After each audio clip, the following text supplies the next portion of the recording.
of the great tensions of our time is between those who believe that humans are the rulers of the natural world and those who believe that humans are part of the natural world. The latter view is sometimes called deep ecology, and one of its leading proponents is Satish Kumar. Satish Kumar began his life as a Jain monk. He first came to international attention when he and a companion made a pilgrimage for peace by walking from India to Moscow, Paris, London, and Washington, the capitals of the 4 nuclear powers. In 1973, Satish settled in England, where he worked with the legendary E.F. Schumacher and became the editor of Resurgence magazine. He still edits Resurgence, which has been described as the artistic and spiritual voice of the Green movement. Satish Kumar is the founder of the Small School, a pioneering secondary school with a curriculum based on ecological and spiritual values. He is also the founding director of programs at Schumacher College, a residential international center for the study of ecological and spiritual values. Satish Kumar is a deeply spiritual man who insists that human beings must learn to live in profound harmony within nature, as part of nature, and who has thought deeply about the implications of that idea. If you tell him his ideas are unrealistic, he replies, "Look at what the realists have done for us.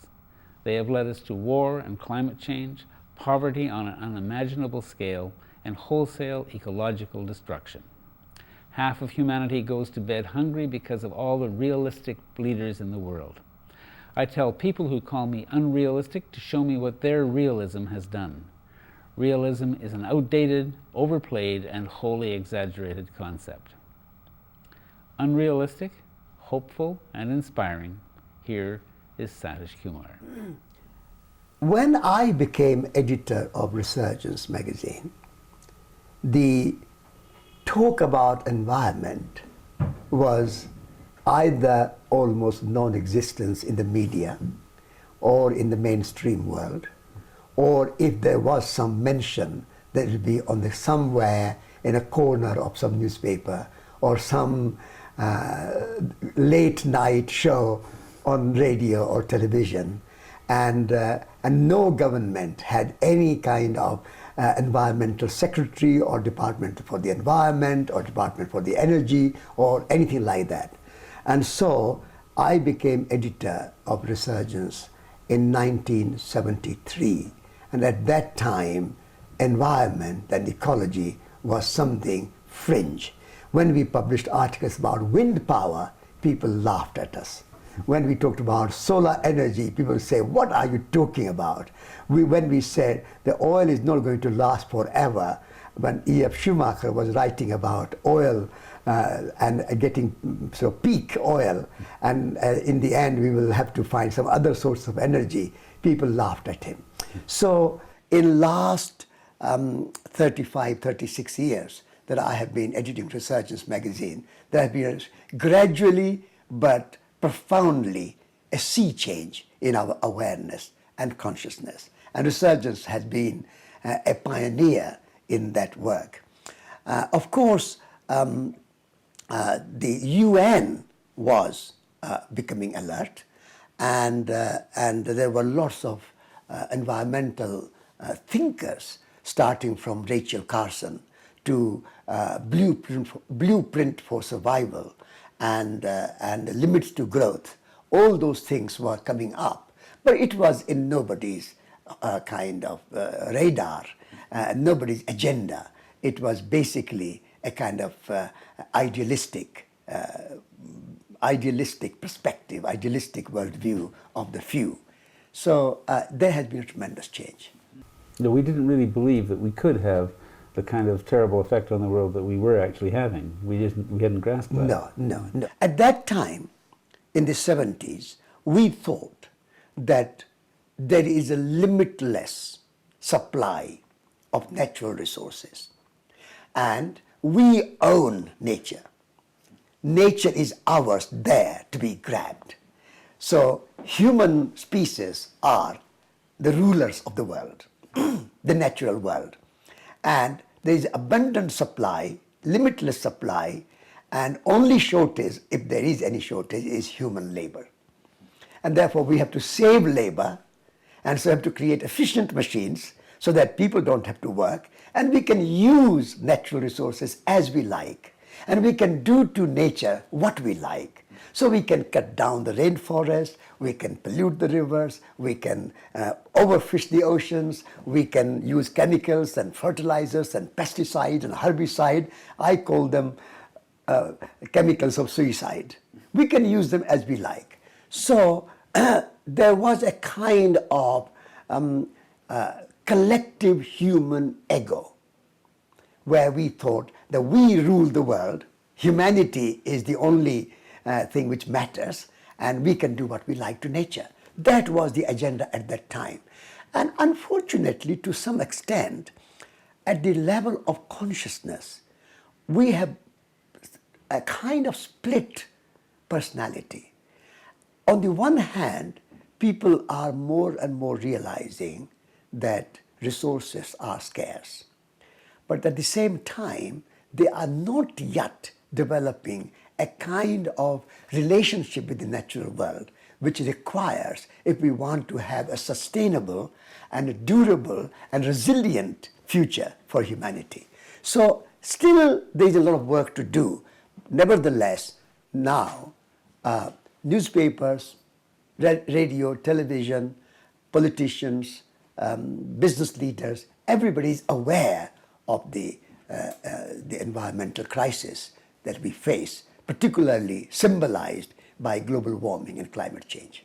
Mm-hmm. But we kind of have an intellectual understanding of it, but it hasn't really penetrated the way we live either. That's exactly right. And still we think that we are the superior species. And this speciesism is strongly prevalent. Although as we have nationalism is kind of on the decline, and globalization is bringing this awareness that one nation being superior to other nation is no good. And racism is declining, and one race being superior to other races is no good. Sexism is also declining, one sex being superior to other sex is no good. But speciesism is still very strong. Although we don't call speciesism, I name it as speciesism, but still the mainstream world believes that human species are superior to all other species. And therefore, all other species can be sacrificed and if necessary, eliminated at the altar of benefit for the human species. And this speciesism is still very strong. And unless we are able to overcome this idea that one species are superior to some other species or all other species, I don't think we are going to get a truly sustainable and resilient future for humanity. The word resilient, that's what your current issue really talks about a great deal, and talks about it as being, in a sense, a better term or a better objective for what we want than sustainability. Yeah. Tell me about that. Sustainability is a kind of negative term, because if plundering the world was sustainable, we'll go on doing it. So it seems like that since we cannot go on as we are doing, it's a kind of compulsion or a kind of grudgingly we are trying to mend our ways in our relationship to the world, natural world. So sustainable is not as inspiring and positive a term as Resurgence would like it to be. Therefore, we are saying that we have to learn from nature. And nature is our mentor. Nature is our teacher. If we can observe nature and see what is the most important quality of nature, and we see that the most important quality of nature is resilient. It can adapt and adopt to the changing situations. And therefore, if human societies can be designed and our economics and political systems and our social infrastructure can be designed which is resilient to ups and downs and uncertainties which always come. Because we have to learn to live with uncertainties. The future is not certain.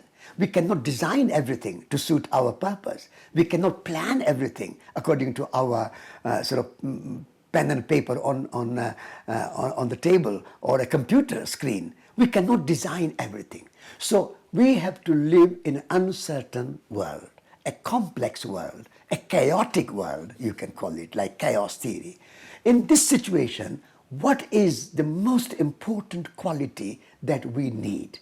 And in our view, in the view of Resurgence, we think that we need to develop and design our communities which are resilient, and our economics which is resilient, our political and social systems which are resilient, so that any situation coming we can sustain and we can hold on to our natural way of life. And that resilience is key to our right relationship with the natural world. We are nature. Nature is not just out there, the trees and the mountains and the rivers and the animals, nature. And we humans, not nature. We humans as the rulers of the natural world. So this mindset that we have at the moment, this world view which is based on human superiority or human collective ego, has to change. And therefore resilience in our mind is the right word. What would be the difference between a community that was resilient and a community that was sustainable? The difference between a resilient... Sort of specifically. Yeah, the difference between a resilient community and a kind of just sustainable community is particularly in terms of way it lives. If you are living in a resilient way, then you will use the material and the resources which are close at hand. So, how nature is resilient? Nature is resilient because it lives and thrives on the energy of the sun. It lives and thrives on the energy of the wind. It lives and thrives on the energy of the water. These are the resilient and locally available resources.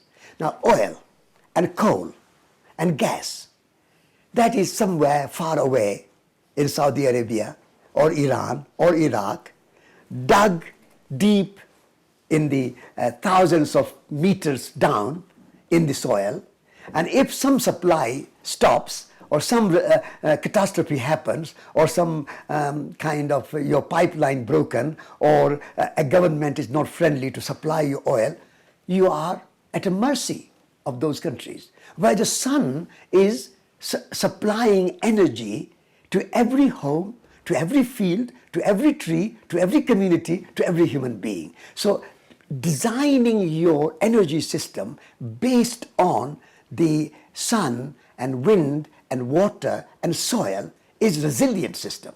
Whereas designing your energy system based on coal, gas, oil, all these far away resources is maybe sustainable by some hooks and crooks and negotiation and war and a kind of domination and some kind of bribery. You may or may not be able to continue with that. So when BP and Esso and all the Mobil and big oil companies talk about we are working for sustainable future, they are doing a greenwash, because dependence on coal and gas and oil is not resilient.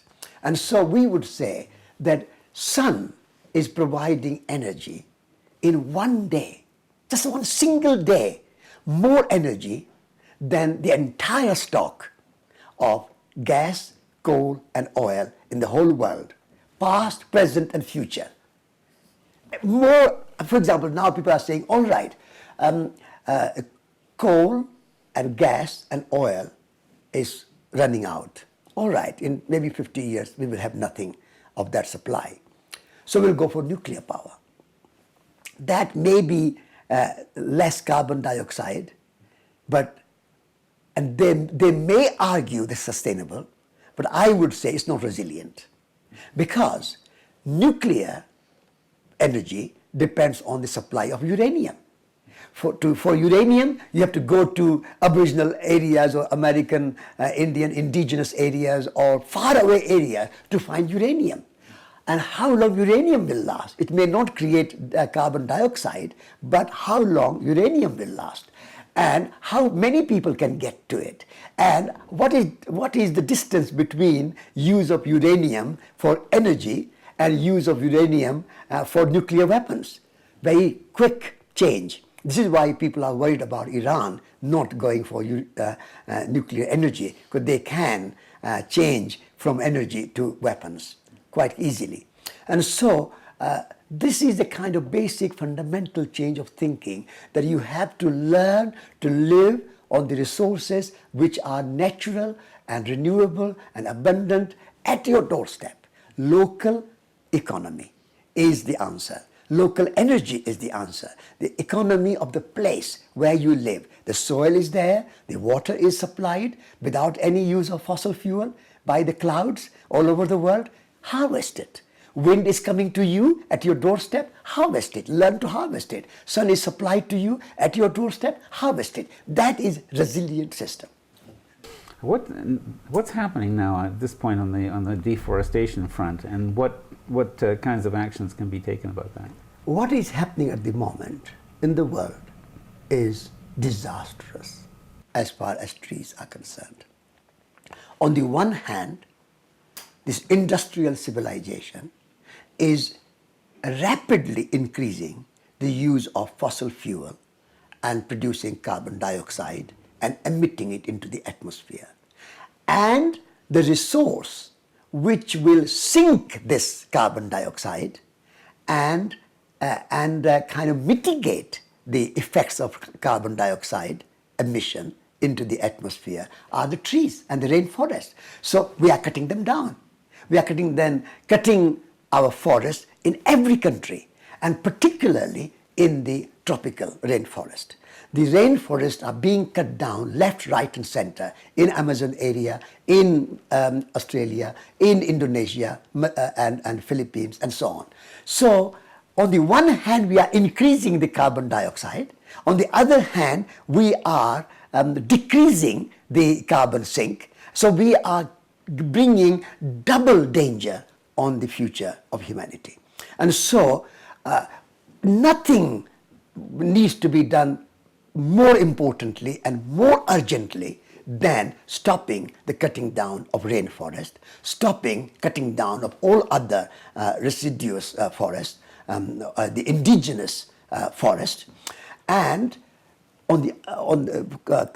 countering that, not only countering, but in addition to that, we need to plant, like Wangari Maathai has said in this issue of Resurgence, that we need to plant millions of more trees to mitigate the effects of carbon dioxide in the atmosphere. So that's the one thing. And on the other hand, we need to reduce our use of carbon dioxide and fossil fuel, and we have to reduce the emission in the atmosphere. So these are the two things, most urgent, most simple, most common sense, that we need to do, and the governments at Copenhagen or any other gatherings at the UN, nobody's doing it. We are always finding some gimmick answers like carbon trading or some other kind of answer which will have some effect, may or may not have any effect in 10, 20 years' time.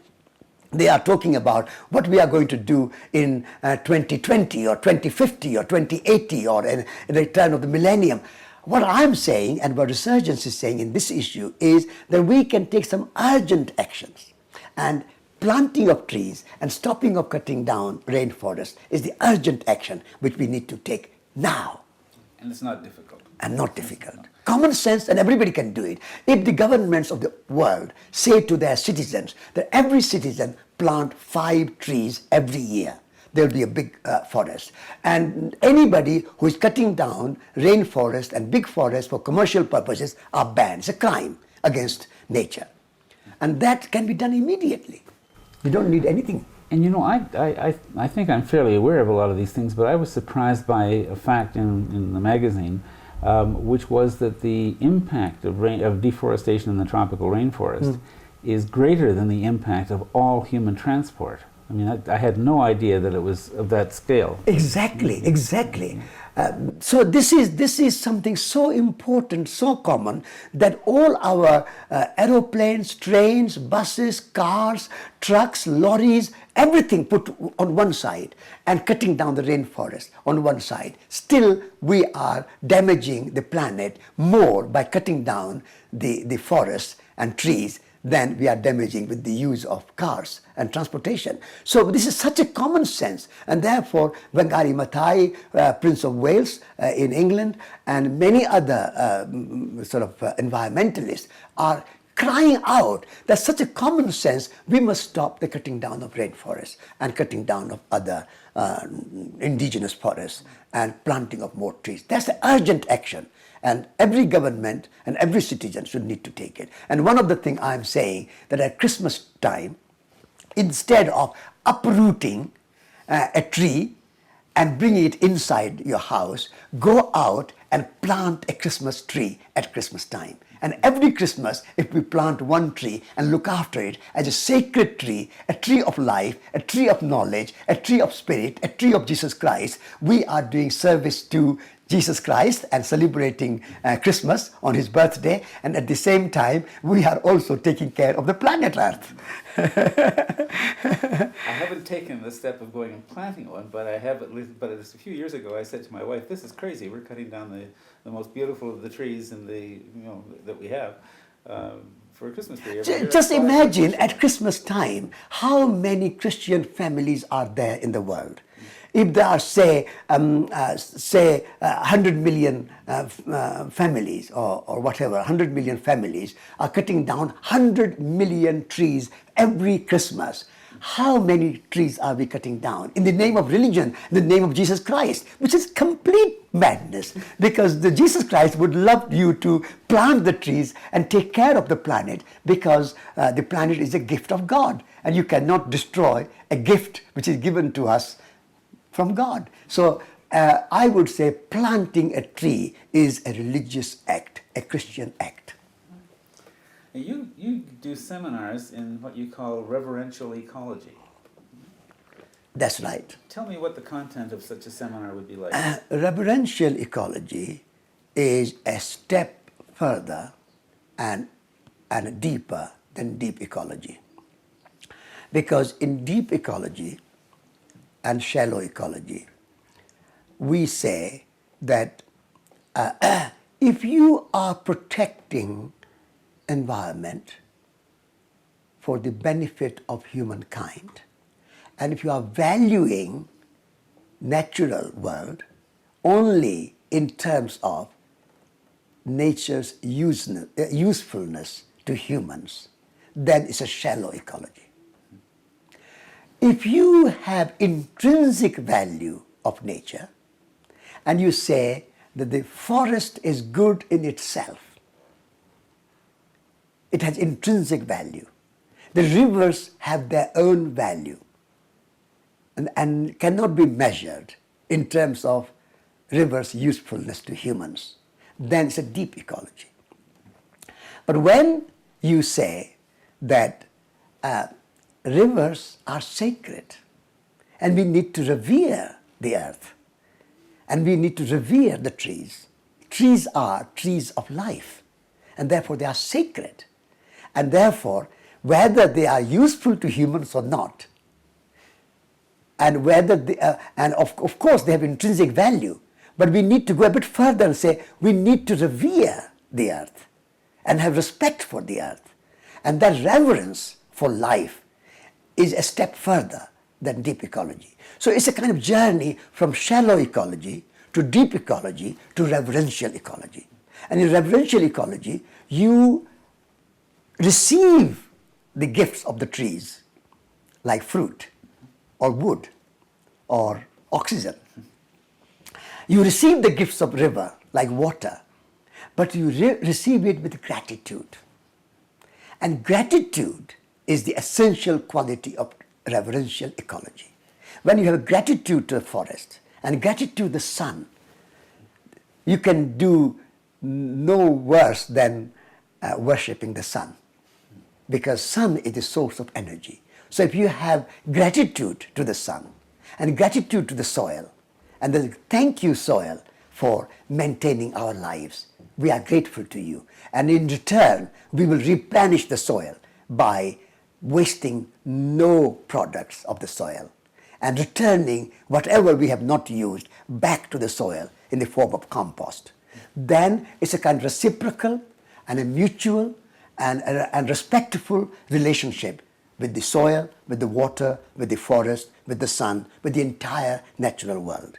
And that I call reverential ecology. Yes, and that gives you are going to have to take something from all of those sources of energy and life-giving qualities. Yeah, but you receive with gratitude and not with the egocentric worldview. Because when you say, this is my right, the human rights are the supreme in our current worldview, in which say it is our rights to take from nature. And human rights are more important. Whereas in reverential ecology, we would say we have to respect the rights of nature.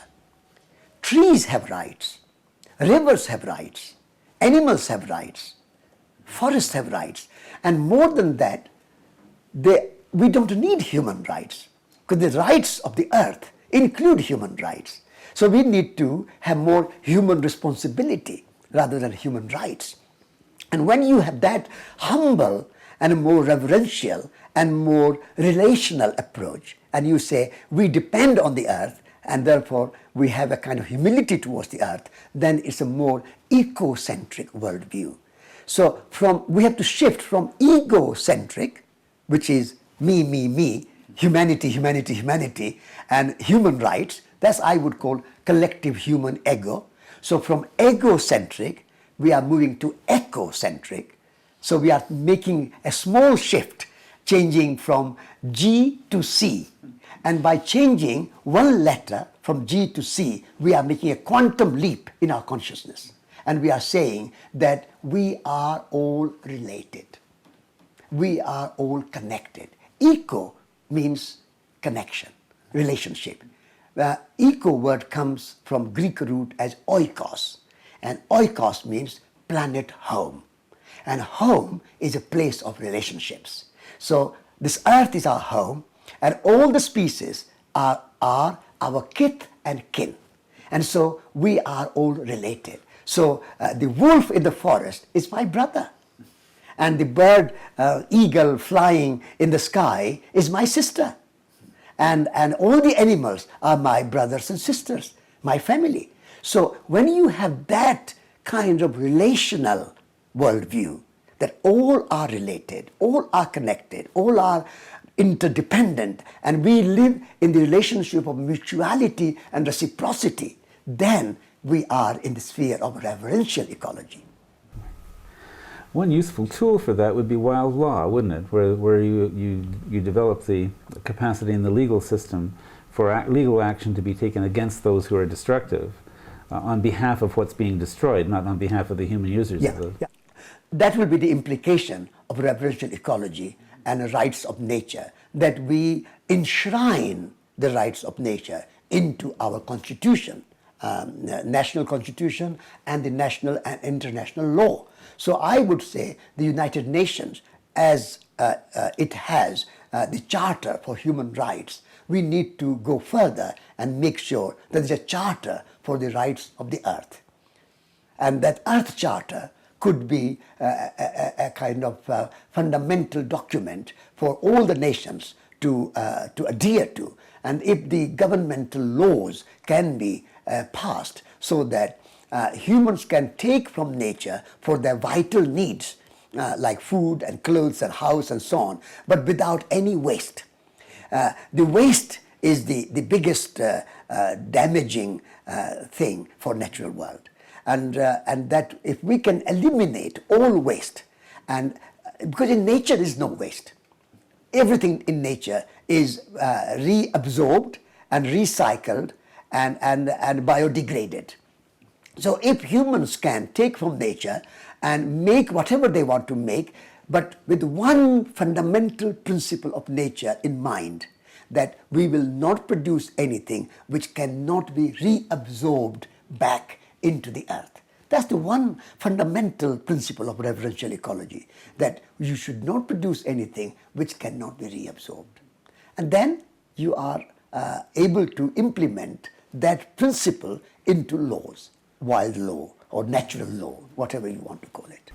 And it could, even the act of debating such a law, even or the act of passing such a framework, would be a huge consciousness change, wouldn't it? Absolutely. This is the quantum leap in consciousness, because from egocentric to ecocentric is to have laws which manifest that ecocentric worldview. And in that, when we have those laws, then our economic system will change. Our economic system at the moment is a waste-producing system, what I call the linear system. In linear system, you extract resources from the natural world. You cut down the forest, you take the trees, you mine the oil, you mine the minerals, you have all the things you take from nature, and you convert them into plastic or fume or whatever you are doing, and create waste, or put things on the landfills. So landfills are being full of human waste. And so the linear system of taking, using, and throwing away as waste. Natural system of reverential ecology and the wild law would be that you take, you use, and you return. Not throw away, not waste, but you return as a nutrient to the soil. So compost is nutrient to the soil. When you put back what you have taken, it should go back as a nutrient. So for example, the trees drop the leaves at the time of the fall. And when the trees are dropped, they are not waste. Although we might like to sweep the leaves from our courtyard or from our street in the village or town or city. But actually, those leaves are not waste. Those leaves are nutrient to the soil.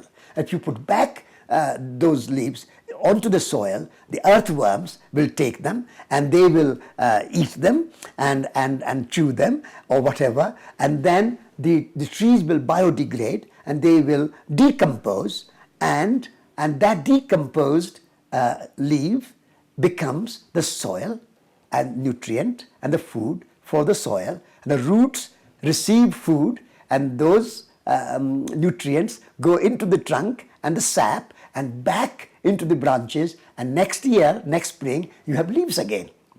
And so that's a kind of example of the cycle, how everything in nature is a cyclical economy. So if we can create a cyclical economy, then what I call a dancing economy. Lovely. And a dancing economy is not a linear economy. In linear, you are going that way, and you call it economic growth.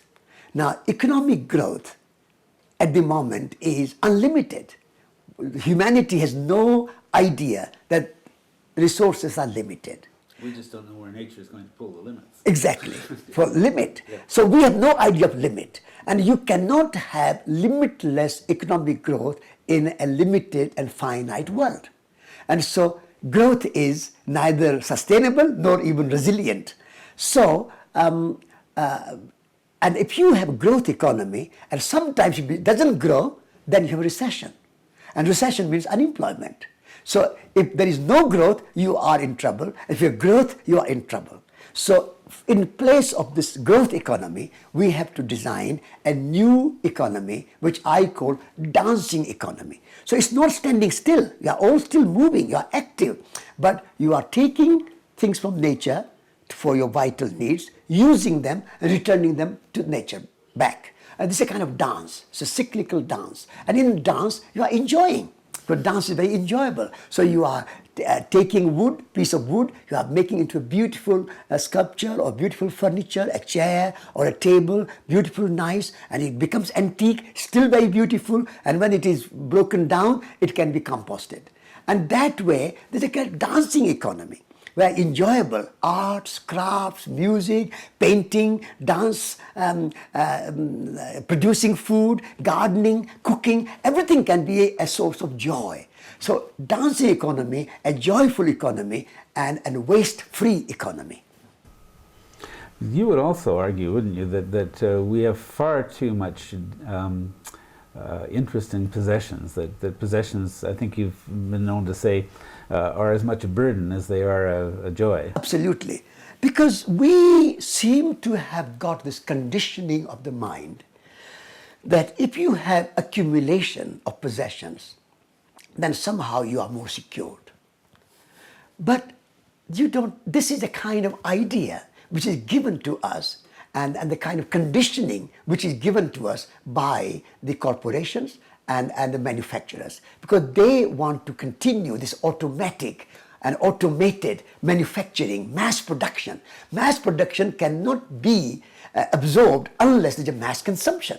The mass consumption, we can't eat more than we need, so put food in your fridge. Tomorrow there may not be any food.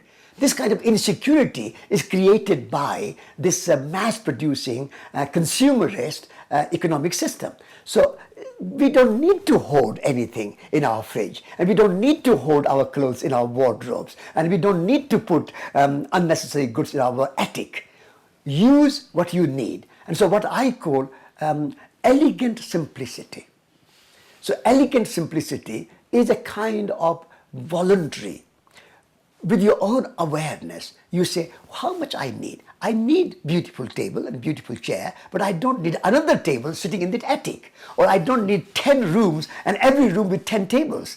And every room with beds and every room with various kinds of possessions. So unnecessary possessions in your house, you are depriving somebody else. So in spite of this tremendous economic growth in last 60, 70 years, we still have 1 billion people in the world starving, without food.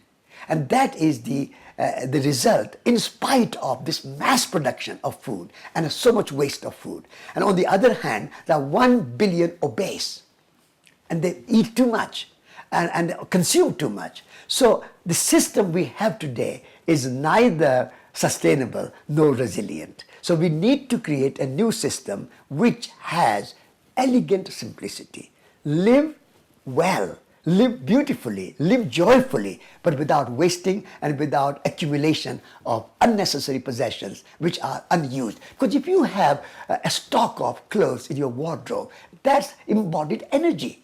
In order to make those clothes, you have used fossil fuel from Saudi Arabia. You have to dig wells to get oil to produce those clothes, and those 20 pairs of shoes sitting in your house, they are embodied energy. And the 10 tables you have mass produced in your house are embodied energy. So on the one hand, you are using scarce resources of energy, and during the process of production, you are emitting carbon dioxide and not using those clothes and those furniture and those shoes in your house, because at any one time you can only wear 1 pair of shoes.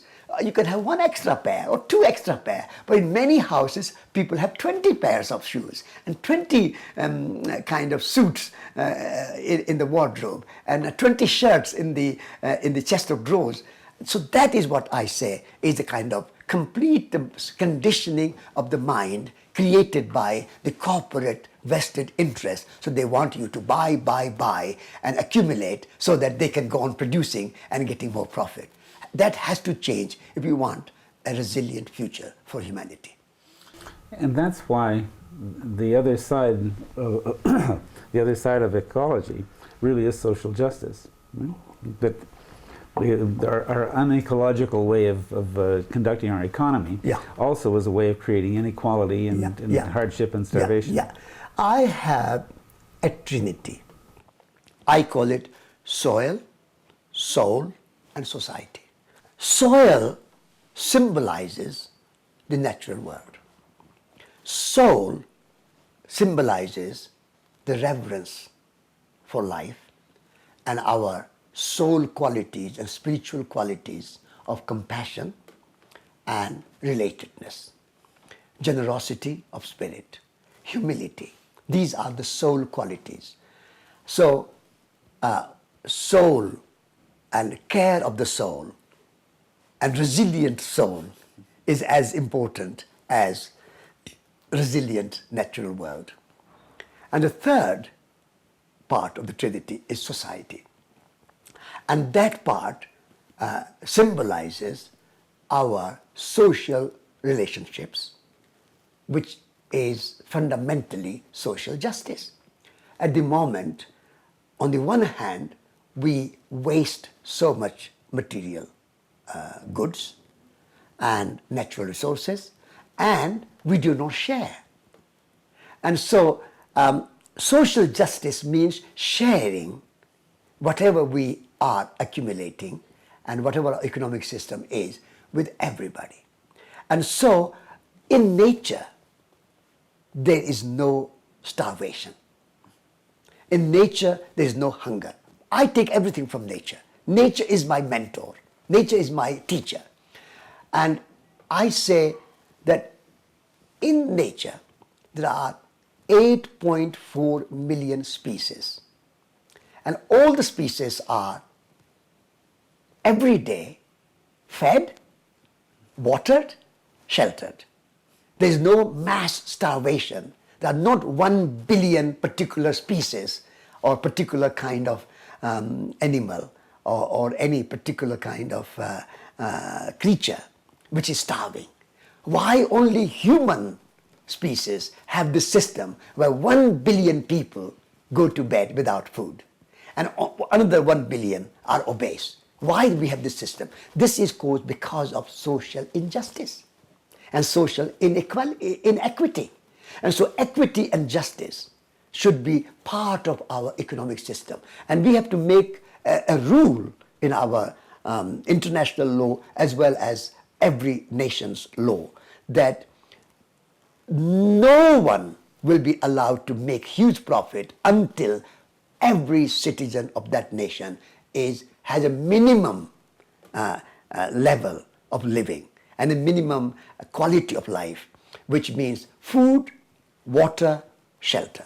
Good clean food, good clean water, and good clean air, and good clean place to live. If these basic needs are met, then I would say that's a kind of social justice and social equity. And that is part of my sort of resurgence philosophy. Resurgence stands, and you can read in this, stands for soil, soul, and society. And this is, some of these values are values that you actually literally learned at your mother's knee, right? I mean, your mother, it sounds to me as though your mother was a fabulous example of telling you how little you needed. Exactly. My mother was a living example of elegant simplicity. My mother had 4 acres, which is a very small field. You don't need too much. In 4 acres, we had 2 cows, 2 buffaloes, 2 camels, and we produced millets, we produced sesame seed for our oil, and we produced vegetables, and we had milk from the cow, and we made our own butter, and we made our own cheese, and we made our own yogurt, and mother was a good cook and a good grower of food. And so economy was local and largely self-reliant. And if we needed something a little bit, then neighbors will share with each other. So neighboring farm might be growing something which we are not growing, and so we could share and barter. And if I needed something else other than what we were growing, then we will barter with our produce of the field. So even for clothes and salt and some kerosene oil, we will barter.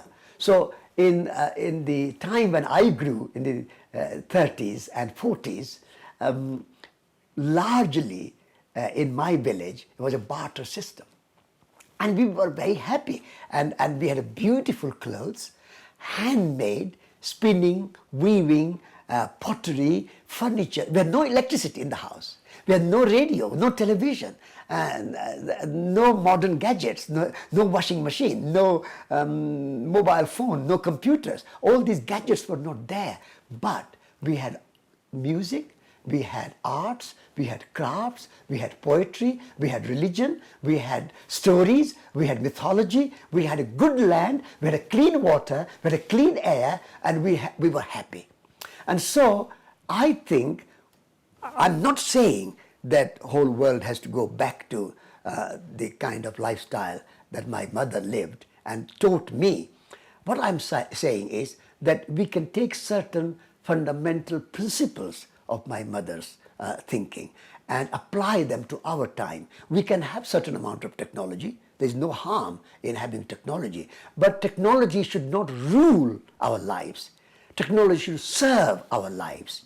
At the moment, humanity is being ruled by technology, and economics and the profit making is ruling the human interest and human welfare. As long as you are making profit, you are successful. You can sacrifice human interest, you can sacrifice natural resources, you can do what you like. As long as you are making profit, you are successful and you are respected. That should change, and we should create a new system which is basically ecologically sustainable and resilient, spiritually fulfilling, and socially just. And that model, I would say, has to be a country like Bhutan, where instead of pursuing gross national product, they are pursuing gross national happiness. And that kind of approach is my mother would be very happy to hear this kind of approach and these words. And so Bhutan still has that kind of system which my mother had. If you go to villages in Bhutan, you will see that people are largely self-sufficient, and they have food and they have clothes. They are making beautiful things, very artisan food, artisan clothes, artisan shoes, artisan, the quality of their work. And those clothes and shoes they make last for a long, long time. And so we don't need to change this rural life for an urban kind of technological lifestyle. We can still protect the rural life, protect the land, and support the peasant farming and a kind of agriculture which is largely organic and natural, and people are subsistence economy, living on subsistence farming. So I think we should support and celebrate and protect that kind of lifestyle, because that kind of lifestyle humanity has lived for millions of years and has survived. Our kind of modern, urban and industrial lifestyle is only 200-300 years old. And in those 200 to 300 years, we have made a great mess of the world. We have created global warming, we have created climate change, we are at the mercy of big corporations, and resources are depleting, our air is polluted, our water is polluted, our soil is poisoned by chemicals. Humanity has to understand that the world is made of 5 basic elements: earth, air, fire, water, and space. And whatever progress you are making, you cannot get away from these 5 elements. Progress does not mean that destruction or elimination or pollution of these 5 elements. And what are we doing in this modern industrial culture? We are poisoning the land and the earth with our chemicals and fertilizers and concreting the earth and building high-rise buildings. So the earth is being polluted and undermined. Water, we are polluting the water, the rivers, the oceans, everywhere. Our sewage is going into the rivers. Indian rivers are dying. The Jamuna in New Delhi is dead already. You cannot take a drop of water from it. How many rivers are killed and how many oceans are polluted? So we are destroying water. Then the fire, the energy system we have is completely unsustainable and non-resilient. And we are burning too much energy unnecessarily. And then air we are polluting and putting carbon dioxide in the air and in the atmosphere, which is the space. So 5 elements upon which we depend and of which we are made, we are destroying. And we think we can do what we like to these 5 elements. It will disappear, it will go away. We can put poisons in the land, it will go away. We can put sewage into the rivers, it will go away. We can put our carbon dioxide and pollution in the air, it will go away. It will not go away. It will come back. You will have to breathe the air which you have polluted. You have to drink the water which you have polluted in the rivers. You have to eat the food from the soil which you have destroyed and concreted, because you cannot eat concrete buildings, and you have to eat the food from the soil. If the soil is not there or soil is polluted, you will have no food. So what we put in nature will come back. And that principle we have forgotten, this principle of cyclical natural world.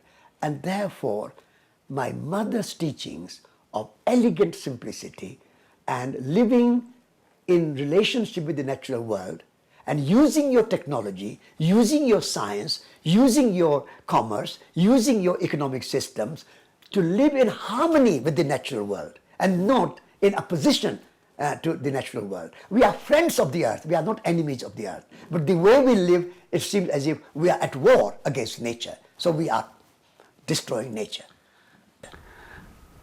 When you say it, it seems so obvious, it seems to be such obvious common sense, and yet the juggernaut of sort of economic exploitation of the world and the people just rolls on. I mean, Bhutan, for example, is having a terrible time trying to introduce the elements of modernity, or the benefits, I guess, of modern life without losing and the values that they have. You know, you go to this little farmyard in Bhutan, and here's a little kid in blue jeans playing with a plastic gun.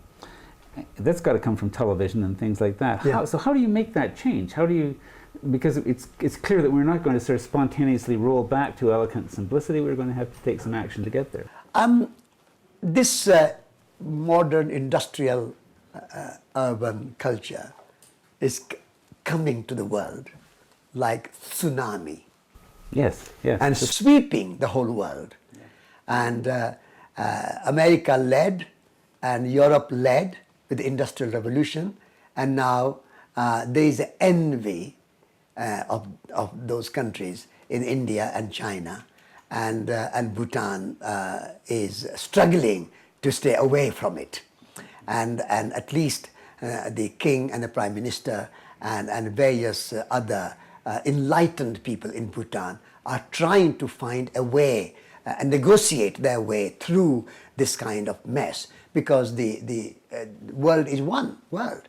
We don't have a kind of fortress which we can build around any country. So the WTO, the World Bank, the IMF, the United Nations, all these big world organizations are forcing an economic and political system which is very difficult to resist.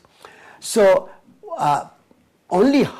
my hope is that in the wake of global warming and climate change and depleted resources and the peak oil and polluted water, and if we have no water to drink and no good clean food to eat, we cannot eat computers. So my hope is only that sooner or later the world will wake up and they will see that we have to live in harmony with the natural world. We cannot afford to cut the branch upon which we are sitting. And we are sitting on the branch of natural world. And if we destroy nature, we will destroy ourselves. And that wisdom has to come after the tsunami of industrial, materialistic paradigm that we have today passes. And because this is a man-made system, and it is only 200 or 300 years old, this industrial system. And what is 200 to 300 year system? It's a kind of blink in the history of geological time. And so what has been done by humans can be changed by humans. And so this is my hope, that humans will rise to the challenge and to the occasion, and use their ingenuity, their creativity, and their imagination to redesign the world, mimicking from nature and seeing how nature is resilient and durable and beautiful. In the same way, we can create human systems which are resilient and durable and beautiful. So that is my hope, and I am working towards that goal, and Resurgence magazine is devoted to that goal. And Schumacher College, where I am teaching, we are training lots of young people to go out and talk about these ideas. And the changes do come. British Empire was so powerful. Nobody could think that it will come to an end, but it did. And the Soviet system was so powerful. The Red Army and the Communist Party and the centralized system seemed invincible. And yet Berlin Wall fell and it came down. The segregation in the United States was so powerful. When I went to the United States in 1964, first time, I went to meet Martin Luther King. And after meeting Martin Luther King, I went to a segregated restaurant. And I was thrown out of that restaurant at a gunpoint. In 1964, the black people had no vote in the United States. And today, we have a black man in the White House. So change does come.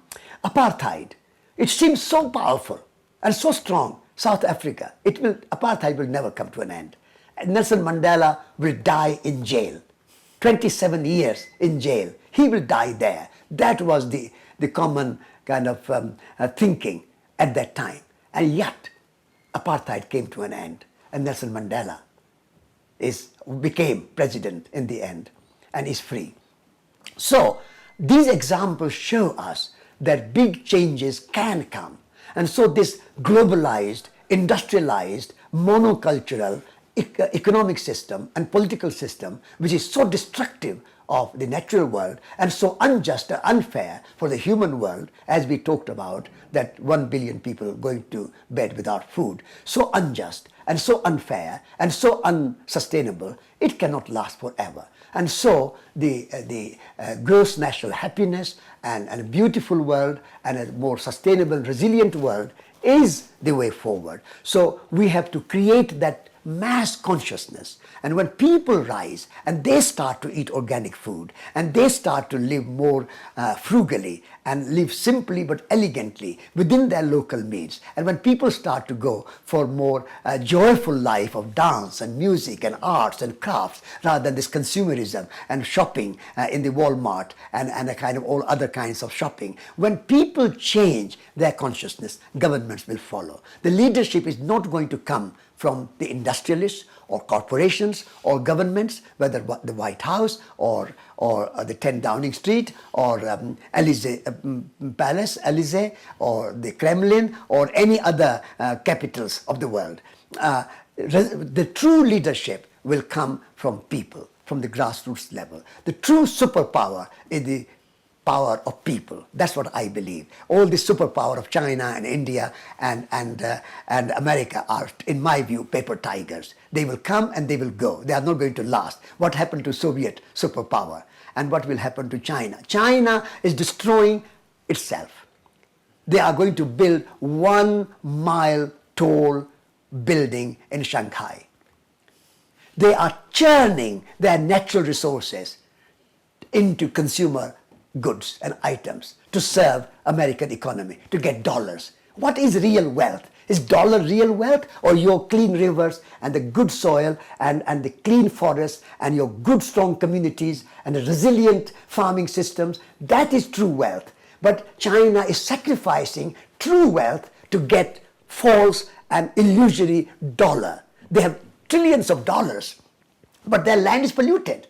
What is good of trillions of dollars when your rivers are not clean? What is good of trillions of dollars when your communities are being destroyed and displaced? So this illusion cannot last. This is not durable. This will fall on its own weight.